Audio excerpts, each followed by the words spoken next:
최근 디즈니 플러스를 통해 흥미로운 신작 드라마가 공개되었습니다. 바로 조각도시라는 제목의 작품입니다. 이 드라마는 시청 초반부터 많은 이들의 호기심을 자극했는데 그 이유는 바로 2017년에 개봉했던 영화 조작된 도시를 원작으로 하는 리메이크 작품이라는 사실 때문입니다. 더욱 흥미로운 점은 영화 드라마의 주인공을 모두 배우 지창욱이 맡았다는 공통점입니다.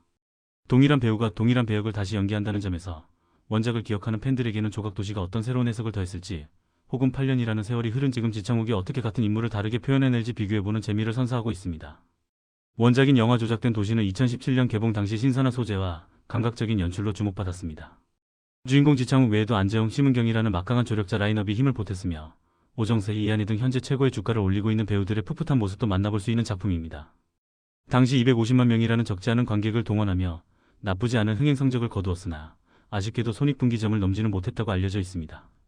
지창욱에게는 이 작품이 스크린 데뷔작이라는 의미 있는 필모그래피로 남아있기도 합니다. 이번 드라마 조각도시를 시청하면서 처음에는 이것이 조작된 도시의 리메이크작이라는 사실을 인지하지 못했습니다. 그저 평범한 청년이 억울한 누명을 쓰고 추락하는 과정을 그린 전형적인 복수극의 초반부라고 생각했습니다. 드라마 초반의 전개를 보며 요즘 드라마치고는 조금 고리타분하다는 인상을 받았는데 그 이유를 알고 보니 원작이 2017년, 즉 8년 전에 나온 영화였기 때문이라는 점에 고개가 끄덕여졌습니다.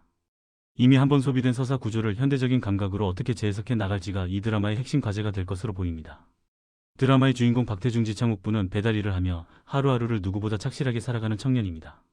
드라마는 초반에 다소 의도적이라고 느껴질 만큼 그의 선량하고 성실한 인품을 보여주는 데 많은 시간을 할애합니다. 배달을 하던 중에도 도움이 필요한 사람을 보면 그냥 지나치지 못하고 자신의 시간을 쪼개어 그들을 돕는 모습이 반복적으로 그려집니다. 거의 분 단위로 시간을 쪼개어 배달과 기타 업무를 처리하는 그의 모습은 그가 얼마나 치열하게 삶을 대하는지 보여주는 장치입니다. 이러한 박태중의 모습은 단순한 캐릭터 설명을 넘어 그가 억울한 살인죄를 뒤집어쓰게 되는 결정적인 배경으로 작용합니다.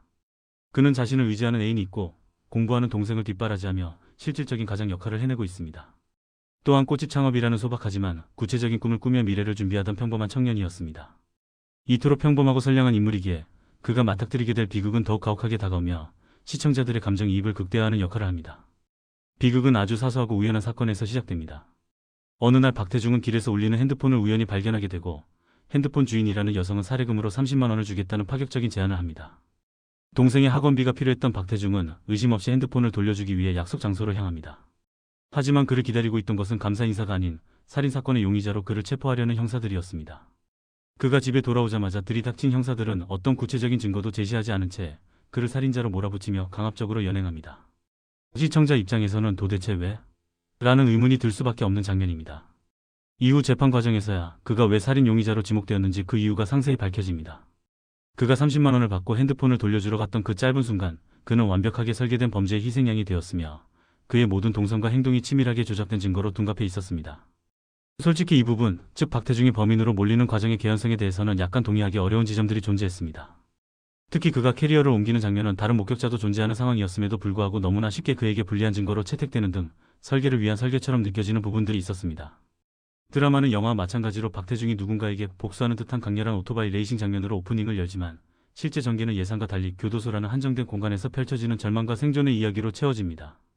살인죄라는 억울한 누명을 쓰고 교도소에 갇힌 박태중의 이야기는 사회까지 이어지며 그게 중심 배경이 됩니다.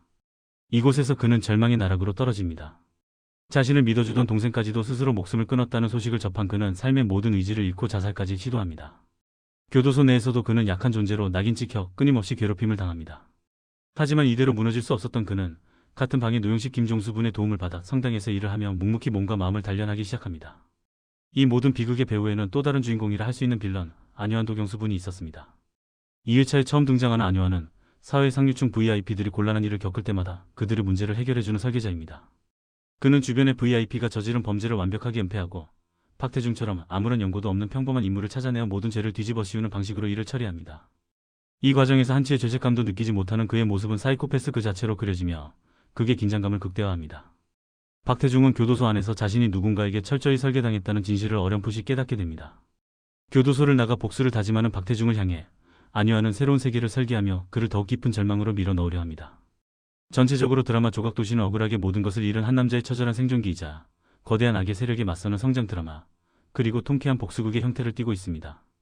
CJNM에서 제작한 총 12부작 드라마로 이광수 배우 또한 출연자 목록에 이름을 올렸으나 사회까지 등장하지 않아 그가 어떤 역할로 합류하게 될지 역시 관전 포인트입니다.